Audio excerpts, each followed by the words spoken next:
Marilah kita bersama-sama senantiasa untuk mensyukuri atas nikmat Allah Subhanahu wa taala yang tiada henti telah Allah berikan kepada kita semua. Kalaulah bukan Allah Subhanahu wa taala yang memberikan nikmat tersebut, niscaya tentu kita tidak dapat hadir pada kesempatan kali ini. Dialah Allah Subhanahu wa taala yang telah memberikan hidayah kepada hamba-Nya yang Dia kehendaki. Dialah Allah Subhanahu wa taala yang telah memberikan nikmatul Islam wal iman kepada hamba-hambanya yang Ia kasihi dan Ia sayangi. Dialah Allah Subhanahu wa taala yang telah mengutus seorang hamba yang mulia, Nabi kita Nabi Muhammad sallallahu alaihi wasallam. Oleh itu sebabnya marilah kita senantiasa pula bersalawat kepada baginda Rasulullah sallallahu alaihi wasallam yang mudah-mudahan di dalam kehidupan kita, di dalam setiap detik dan jam yang kita lewati, senantiasa kita mencintai Rasulullah sallallahu alaihi wasallam. Dengan apa? Yaitu dengan senantiasa mengikuti sunnah-sunnah beliau, mengikuti bagaimana cara beliau kehidupan sehari-hari, bagaimana beliau minum, bagaimana beliau makan, bagaimana beliau duduk, bagaimana beliau berjalan, bagaimana beliau berinteraksi kepada muslim dan kepada ghairul muslimin. Jamaah Jumat yang dirahmati Allah, dan tak pula khatib lupa untuk berwasiat menasihatkan kepada diri khatib dan tentu kepada hadirin. Marilah kita mengingatkan diri kita untuk senantiasa menggantungkan hati kita ini kepada Allah Subhanahu wa taala, senantiasa bertakwa kepada Allah Subhanahu wa taala, yang mudah-mudahan dengan takwa itulah akan membuka jalan pikiran kita, akan membuka rezeki dan keberkahan dalam kehidupan kita. Dengan ketakwaan itulah kita akan menghadap kepada Allah Subhanahu wa taala, dan mudah-mudahan kita dapat masuk surganya Allah Subhanahu wa taala. Amin ya rabbal alamin. Hadirin jemaah Jumat yang dirahmati Allah, izinkan khatib pada kesempatan kali ini menyampaikan suatu tema, yaitu janganlah berputus asa. Jemaah Jumat yang dirahmati Allah Subhanahu wa taala, di dalam Al-Qur'anul Karim, di dalam surat Yusuf, ada suatu kisah di mana Allah Subhanahu wa taala menceritakan kepada kita dalam suatu keluarga itu memiliki masalah yang amat besar karena kehilangan dua orang yang paling dicintai oleh ayah mereka. Siapa ayah tersebut? Dialah Nabi Ya'qub alaihi salam. Dan siapa kedua orang yang hilang tersebut? Yaitu Nabi Yusuf alaihi salam dan juga saudaranya Bunyamin. Begitu lama hilang, tak ada kabar yang sampai, tak ada informasi yang datang kepada mereka di mana kedua orang tersebut. Apakah masih hidup ataukah telah meninggal dunia? Apakah sedang dalam sekarat ataukah dalam kesenang-senangan? Tak ada kabar demikian. Oleh itu sebabnya di dalam begitu sulitnya masa yang dihadapi oleh Nabi Ya'qub alaihissalam, ditambah anak-anaknya yang begitu bencinya, anak-anaknya begitu tidak suka terhadap Nabi Yusuf alaihissalam. Tetapi apa yang dikatakan oleh Nabi Ya'qub alaihissalam kepada anak-anaknya? Ya bunayya yazhabu fatahassasu min Yusuf wa akhihi. Yang artinya, duhai anak-anakku, pergilah kalian, carilah saudara kalian Nabi Yusuf alaihissalam dan saudaranya adalah Bunyamin. Wala tayasu, dan janganlah kalian berputus asa. Innahu la ya'asu min rauhillah illal qaumul kafir. Sesungguhnya tidak ada orang-orang yang berputus asa kepada Allah Subhanahu wa taala melainkan orang-orang yang kafir kepada Allah Subhanahu wa taala. Maka apa yang dapat kita lakukan, apalagi di tengah bangsa kita, negara kita menghadapi begitu banyak masalah? Mungkin kita di dalam kehidupan kita sehari-hari kita tidak menghadapi dan tidak tahu, tapi sesungguhnya bangsa kita dalam keadaan masalah. Bagaimana pandemi ini, bagaimana kesulitan ekonomi, bagaimana banyaknya hutang, bagaimana nanti anak-anak kita, cucu-cucu kita, keturunan-keturunan kita menghadapi masa depannya yang kalau dihadapi dengan hutang yang begitu banyaknya. Begitu juga krisis akhlak, krisis kepemimpinan, bukan hanya krisis moneter atau krisis ekonomi, tetapi krisis di berbagai macam. Yang paling mengerikan adalah krisis akhlak dan moral. Yang tadinya seorang ayah melindungi anaknya, tapi justru sebaliknya, ayahnya yang menodai anaknya. Seorang anak seharusnya menyayangi dan menghormati orang tuanya, tetapi sekarang malah justru banyak anak-anak yang tidak menghormati, bahkan ada yang rela atau tega melukai orang tua yang melahirkan dia sendiri. Seorang petugas seharusnya melindungi daripada rakyat-rakyatnya, tapi sebaliknya rakyatnya lah yang disakiti oleh petugasnya. Begitupun sebaliknya, seorang rakyat pun harus menghormati daripada petugas-petugas yang ada, tapi sebaliknya rakyatnya lah yang kemudian menodai bahkan menyakiti daripada petugas-petugasnya. Ini merupakan pesan penting kepada kita semua bahwa kita tidak dalam sehat-sehat saja bangsa ini. Begitu juga di dalam keluarga kita. Begitu banyak di masa pandemi ini orang yang mengalami kesulitan. Andai saja mulut dibuka, andai saja semua hati dibukakan, andai saja semua kita tahu informasinya, maka isinya adalah jeritan, tangisan, kesedihan.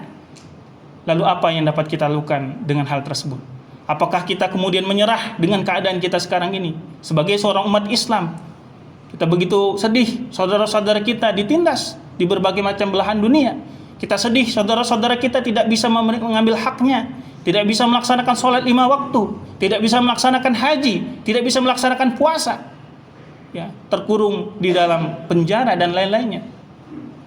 Maka sebagai umat Islam, sebagai orang-orang yang mengimani kepada Allah Subhanahu wa taala dan Rasulnya, di dalam Quran dan Sunnah telah memberikan anjuran dan telah memberikan tuntunan kepada kita semua. Yang pertama adalah bagaimana kita senantiasa memperekatkan hati kita dengan ketakwaan kepada Allah Subhanahu wa taala. Sebagaimana firman Allah Subhanahu wa taala, "Wa may yattaqillaha yaj'al lahu makhraja wa yarzuqhu min haitsu la yahtasib. Wa may yatawakkal 'ala Allahi fahuwa hasbuh." Yang artinya, orang yang senantiasa bertakwa kepada Allah Subhanahu wa taala, maka Allah akan berikan kepadanya jalan keluar dan memberikan rezeki kepadanya dari sisi-sisi yang tidak dia sangka. Dan barang siapa yang bertawakal kepada Allah Subhanahu wa taala, maka itu akan cukup baginya. Inilah yang kurang dari kita umat Islam. Ada orang mengatakan, katanya dalam Quran Allah akan menolong orang-orang yang beriman. Allah akan menolong orang-orang yang selalu dekat dengan Allah Subhanahu wa taala. Tapi kenapa umat Islam sekarang berada di bawah? Ingat, yang Allah janjikan di dalam Quran adalah untuk orang-orang beriman dan orang-orang bertakwa. Artinya apa? Bahwa boleh jadi kita sebagai orang umat Islam perlu introspeksi diri. Mungkin kita belum menjabat atau belum kita melekat predikat orang-orang yang bertakwa dan beriman kepada Allah Subhanahu wa taala dengan sejati-jatinya. Saat waktu itu tiba, ketika umat Islam betul-betul melaksanakan perintah Allah Subhanahu wa taala, betul-betul melaksanakan perintah Rasulullah sallallahu alaihi wasallam, menjalankan Islam sesungguhnya, maka niscaya Allah Subhanahu wa taala akan menurunkan barakah dari langit dan bumi ini. Yang kedua, jemaah Jumat yang dirahmati Allah Subhanahu wa taala, adalah kita sebagai umat Islam agar optimis di dalam kehidupan sehari, jangan kita berlarut-larut dalam kesedihan.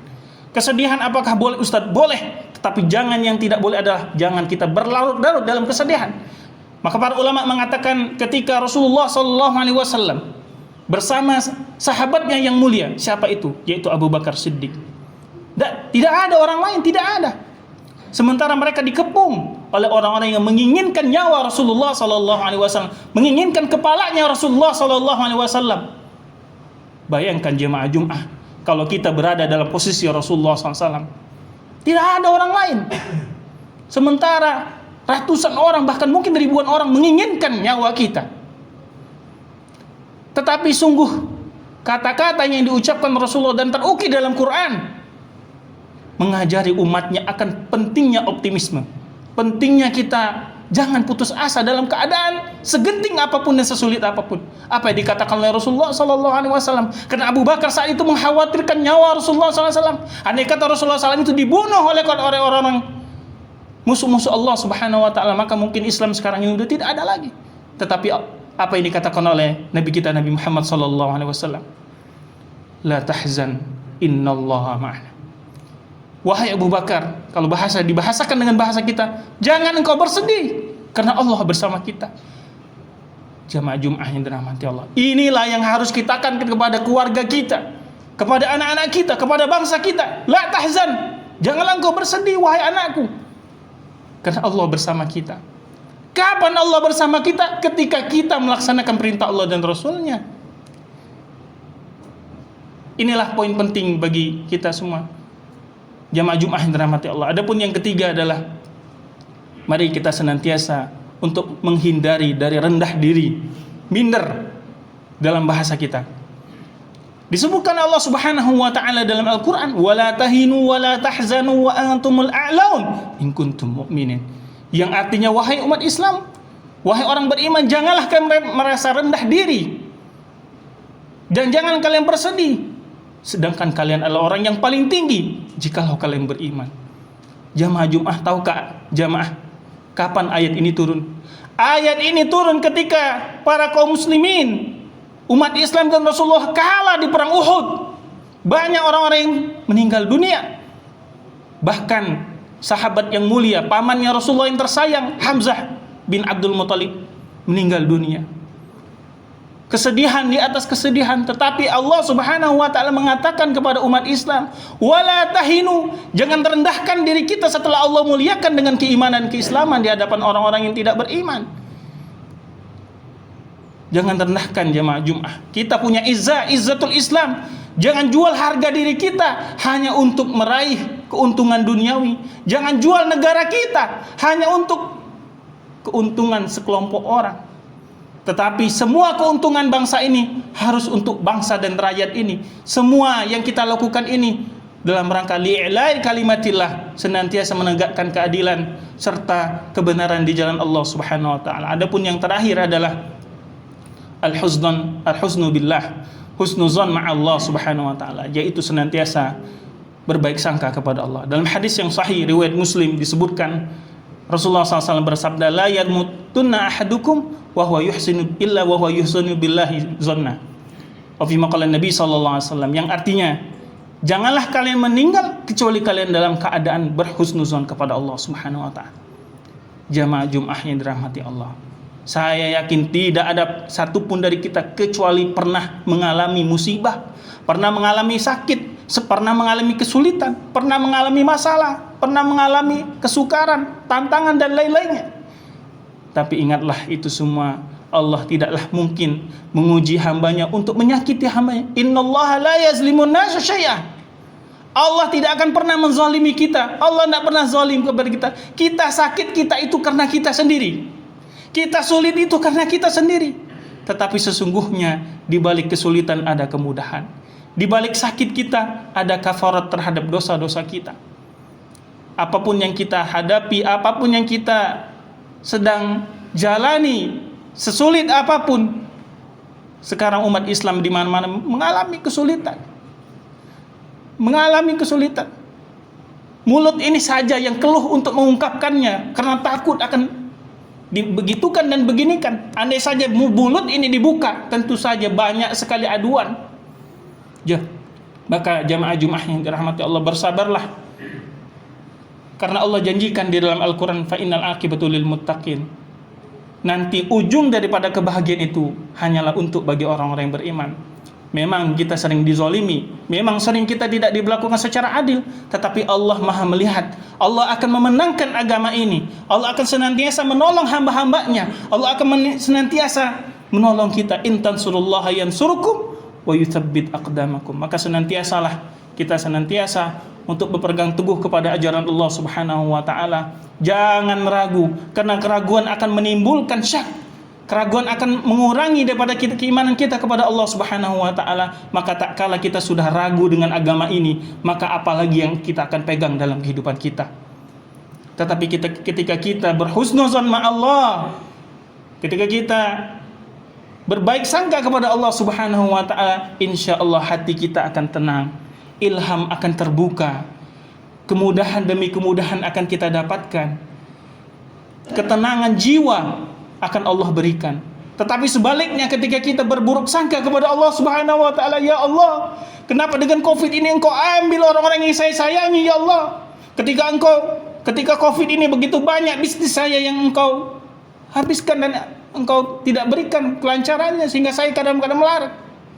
Ketika kata-kata itu keluar dari mulut kita, maka ketahuilah jamaah Jumat yang dirahmati Allah, pada saat itu kita sama saja mengubur daripada harapan kita kepada Allah Subhanahu wa taala.